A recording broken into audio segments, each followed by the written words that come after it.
Hi, Emanuele. Thanks for coming to the Investor Talk. It's my great Hi, pleasure. Max. Thanks for inviting me. My pleasure. Thanks for your time. So let's start giving a little bit of your background and the fund, of course. Emanuele Levi, so very nice to meet you all. I've been in this business in January 2000, mostly investing in Italy, France, and say continental Europe in general. Today, 360 Capital is a venture capital firm with approximately 400 million under management, focused on seed and Series A.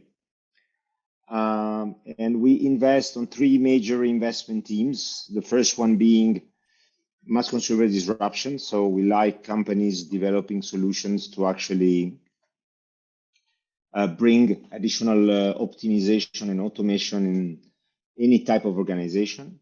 The second one is deep tech. So we take some technological risk. We make some technological bets on very disruptive technologies. We've been, for example, fairly active in the last few years in the world of next generation sensors in space tech. And then we have the third team we focus on, which is mass consumer disruption, which is more companies trying to disrupt the customer experience. So these are more B2C type of plays, and we've been fairly active also on this type of companies. Thank you, Emanuele. Let me start. In which area, geography, do you prefer to invest? We are Paris and Milan based, and we tend to focus ourselves on Southern Europe.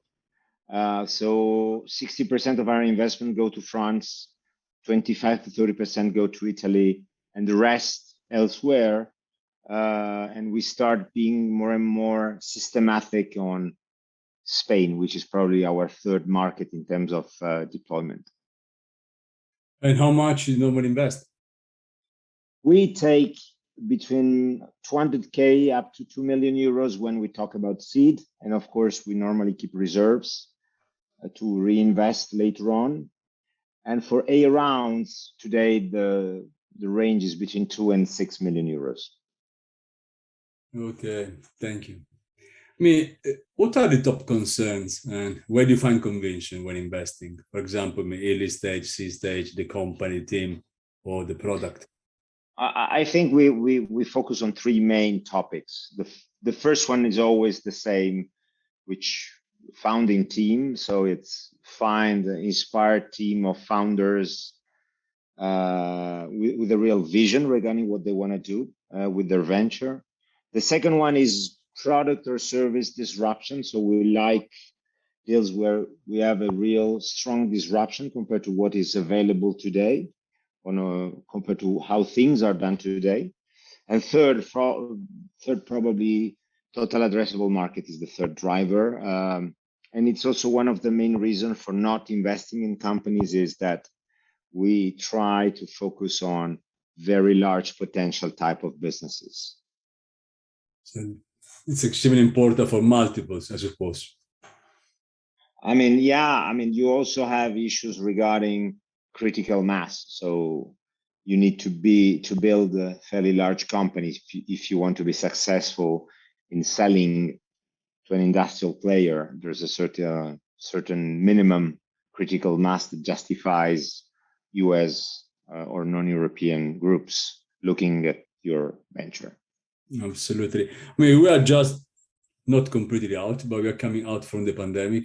How important is for you face-to-face when it comes to investments, meeting the founders? I must admit that pandemic has changed a little bit the way we work with companies. And I think now we have more and more, we tend more and more to hold the first and the second meeting remotely. This gives us more time and also the founding team more time to meet more people. And I think now it's fairly market standard to do that. You have also to keep in mind that this is not a direct consequence of the pandemic. It's more a consequence on how the market is evolving in terms of competition in Europe. funds tend to be much more proactive than 5 years ago. So we tend to contact a lot more companies, and we no longer wait for the best girls in town or boys in town to knock on our door. So this has changed quite dramatically. So and that's also it explained why we hold the first meeting remotely, because we solicit a lot of companies. So you proactively try to find the new great founder. Absolutely. I mean, if you keep, I mean, there are some stats that are pretty clear on this. Take, for example, the case of Paris. Probably in Paris now you have 70 funds you can talk to for your seed and Series A round. There were probably 10 years ago. Yeah, that's right. It gives you just an idea of how the market has developed, and even Italy has grown quite a lot in terms of say the quality of the offer and the funds that are systematically looking for new startups. So this brings up competition within funds. Yeah, sure. How often do you like to meet the founders? I mean, you said already the first and second can be held remotely, but before and after the investment is done, how many times do you meet, for example, after you've done the investment? We have two different type of exchanges with our portfolio companies. One is monthly reporting, which is something fairly important for us. So it's on a monthly basis. Let's say the 15th day of the month, you want to have a strong picture. Obviously, management accounts, not say audited accounts, but you need a snapshot of what the last month numbers look like compared also to budget. And then from a board perspective, we hold between 6 and 8 boards per year. This also depends on say on what happens to the company. I mean, we can have times when we spend a lot more time with the founders and with the management team, but on average, I would say 6 to 8 is the right number for us. I mean, how involved did you get with your portfolio? I mean, how do you add value and how active you are? I think, I mean, the way we work with our portfolio companies can be summarized on 4 main things. One is what we call portfolio fertilization. So we have 63 investments today at 360, and we try to make sure that our founders get to know each other, even if they are in different geographies with different type of businesses. And we do this also by organizing regularly workshops by industries. So our founders meet regularly every 6 to 8 weeks and around a specific subject or around and by groups, depending on times. The second activity we do is obviously business development. The reason why we think we're a very good partner for companies, for example, French companies that are willing to deploy into Southern European countries like Italy and Spain, we can help them out in finding the right people quickly and finding the right partners. Then there are 2 more activities we do, which are typical, in my opinion, of funds. One is how to prepare and when to start your next round of financing. We are an early stage investor, so most of the time our portfolio companies make 3-4 different rounds before getting to an exit. And then, of course, we assist founders on exits because most of the time it's the first time to do an exit. And it's very important to have somebody of trust that can sit down with you and try to understand whether the offer you have on the table is the right one, or you should hold on, wait for a better offer later on. I mean, you will lead investments? Yeah, I would say we are most of the time lead investor, 80% of cases. In seed, we normally invest as a lead, and probably we have few business angels joining the round.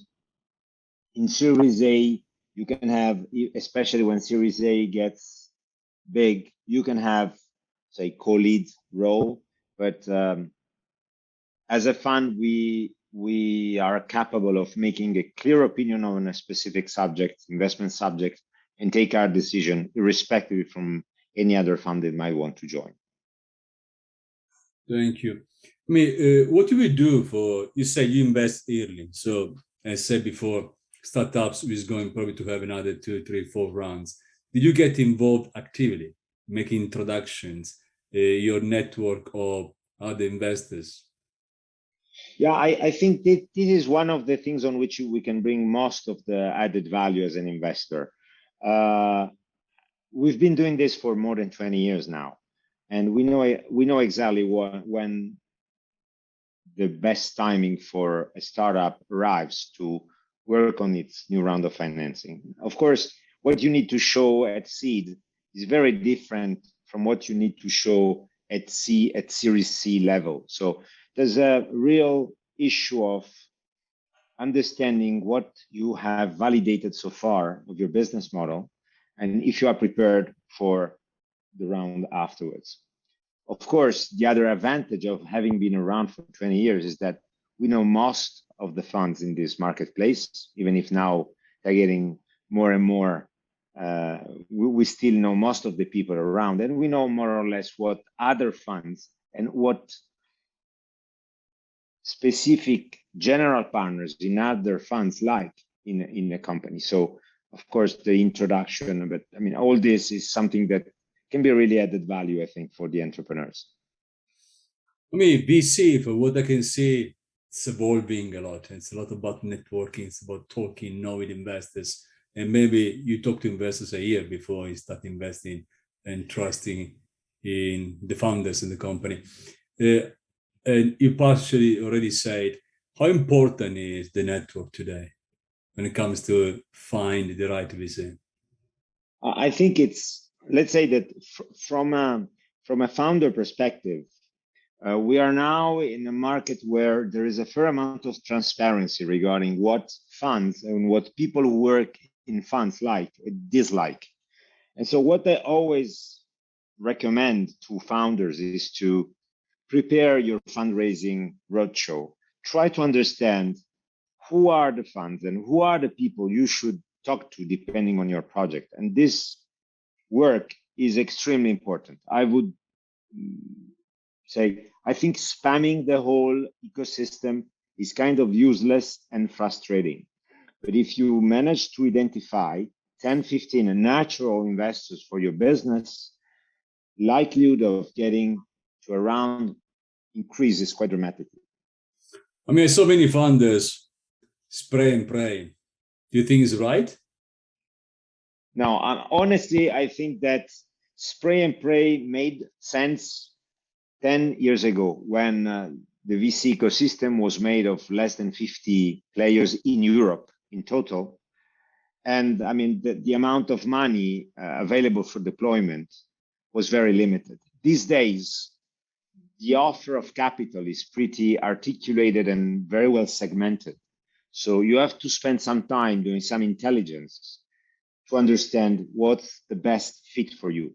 Then, of course, I mean, you cannot cover 100% of the right prospects for you, but you can do a fairly decent job to get probably the 80% of the most obvious guys you should talk to. I mean, it's very interesting. You are quite different from the others VC have been talking, the previous talks. Not all of them, they like to, I mean, they spend time to make some kind of interaction between the portfolio. But I can see you are quite involved in having, your portfolio startups in somehow to interact.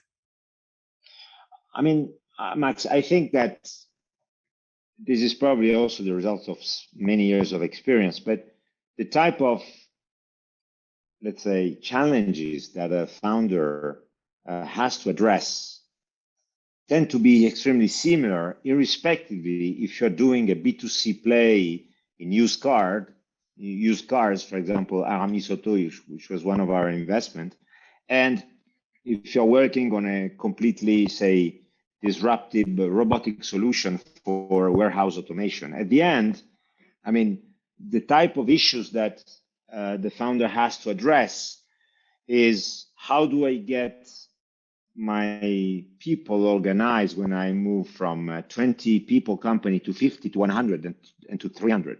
How do I open, say, foreign markets? I mean, that's the usual stuff. I mean, we have many companies that has been trying to open US operation, and this is probably one of the most challenging things you can do with your company. Why? Because it's hard to hire top profiles in the US when you are a European company. So most of the time it's the founder that has to go there and spend maybe the first year on the market before really hiring an independent team. And so these type of issues, it has more to do with hyper growth issues than specific industry issues.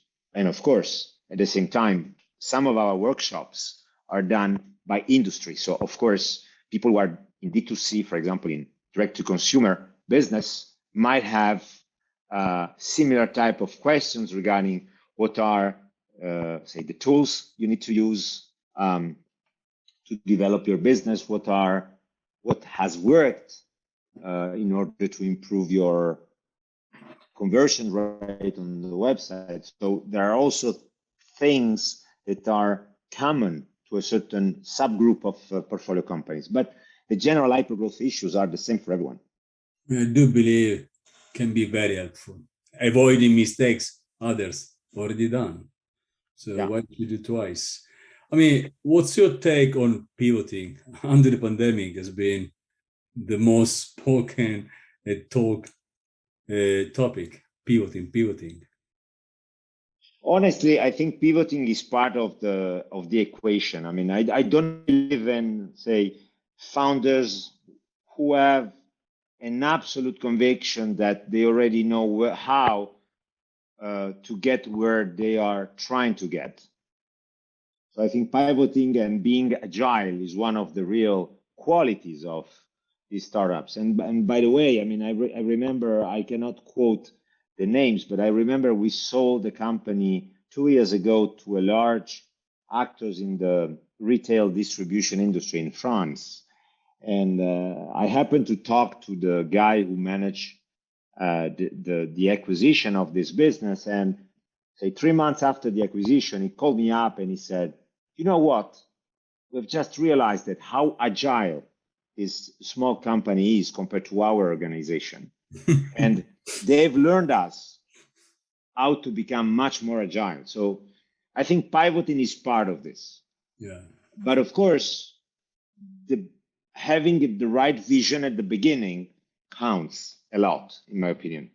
So, I mean, the most successful companies we have supported in the last few years were companies where the founders had a real understanding and capacity to view beyond the next 24 or 36 months. But then, of course, they have to remain very, say, flexible in order to find the best way to get there. I mean, sometimes if you miss pivoting, you can even fail. That's the problem. Of course, absolutely. So what happens if one of your companies fail? There is a huge difference in absorbing failure between America and Europe. What do you think? I think even on this one, I would say 10 years ago, failing was really a major issue and people were very shy vis-a-vis the fact of failing at some point and stopping the business. This is no longer the case. I think I've seen in the past few years entrepreneurs writing interesting posts regarding the fact that they've decided to stop, they recognize they made mistakes, and they want to start again, even in Europe, which was kind of exceptional. Failing is part of the equation. There's nothing, I mean, a seed investor that says, I have less than, say, 20% failings, which means failing means I don't get the money invested back, probably should wonder, did I get enough risk? Because the real issue here is to be exposed to high risk and to find a real star or a couple of your stars in your portfolio is not bringing to minimum the failings. Failings are part of the equation. I cannot agree more. Emanuele, why did you become an investor? It's interesting. I mean, my story is very simple. I after my business school in Italy, I spent 7 years working in management consulting and investment banking. And then in January 2000, I decided to move into venture capital. I had an opportunity. I didn't know much about venture capital, which is kind of right at the beginning in Europe.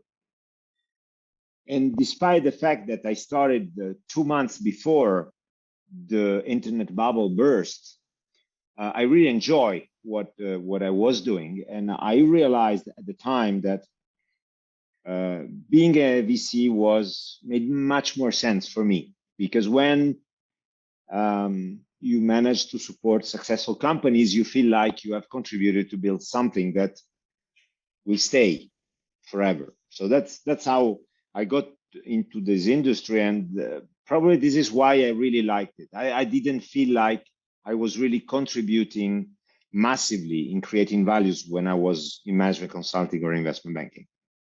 Yeah, it's so different from private equity consulting, investment bank. You see startup founders growing from nothing to be billions company in just few years, not that long.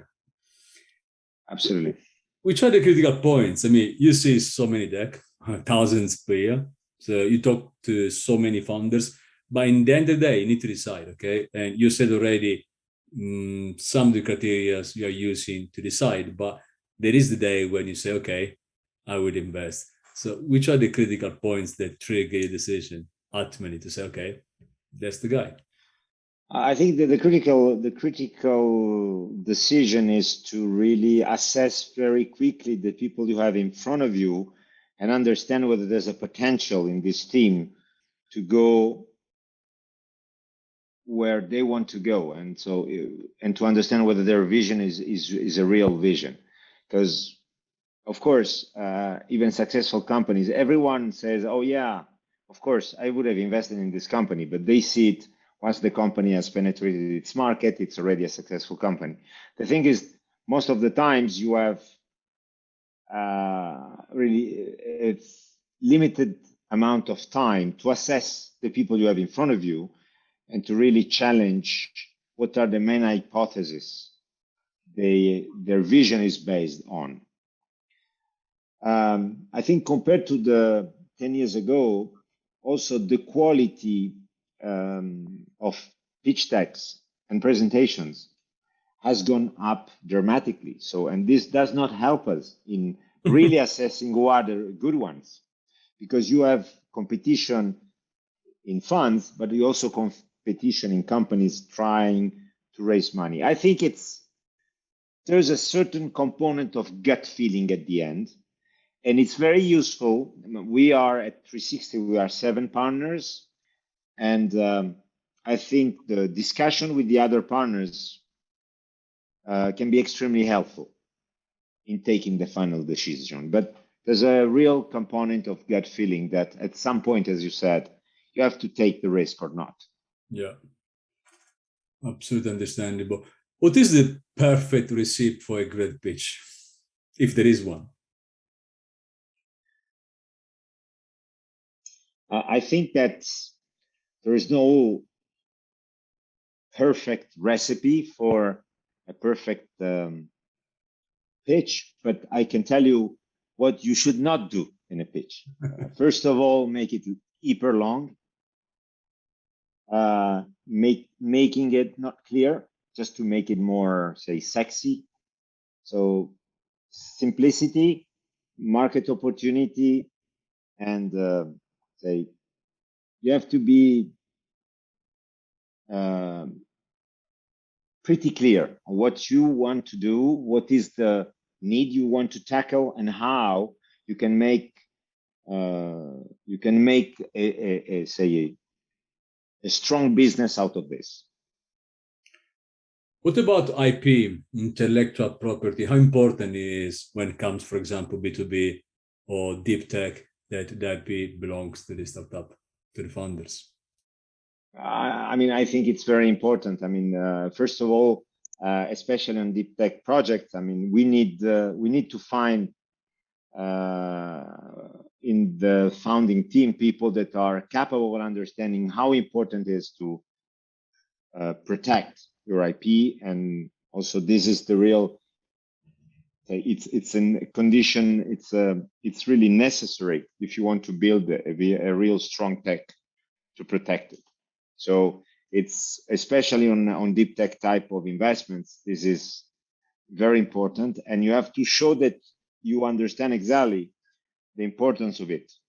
Of course, then it's also expensive to protect, so you have to do it with common sense. So we are not expecting that you protect your IP everywhere in the world from day one, but you have to show us that you understand what is the end game of that.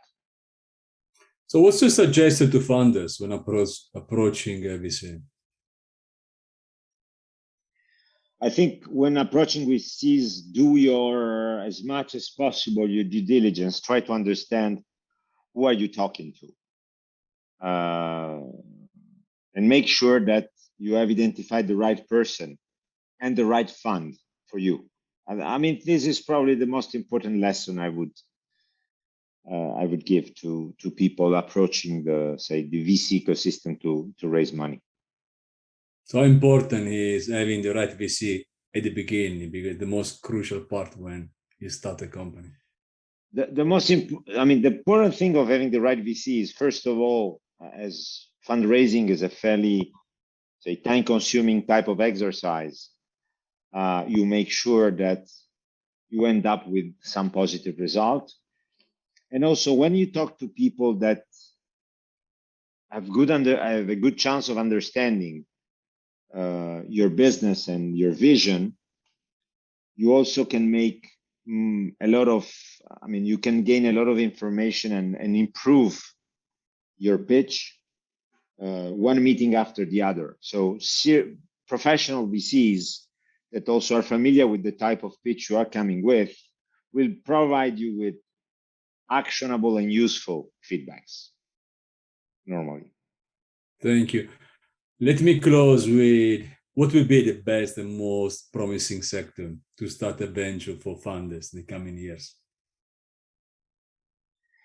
I think I've worked for more than 20 years in this industry. I don't like gurus, and I don't like to say a specific industry will explode. I think what will be useful is try to focus on a clear need and try to disrupt the market with something that can be defendable over time. That's the thing. Strong technologies that have a large market to address, that answers a specific need, will be successful. Emanuele, thank you so much for coming to the Investor Talk. It's been a very great pleasure for me. Thank you much for your time and your questions.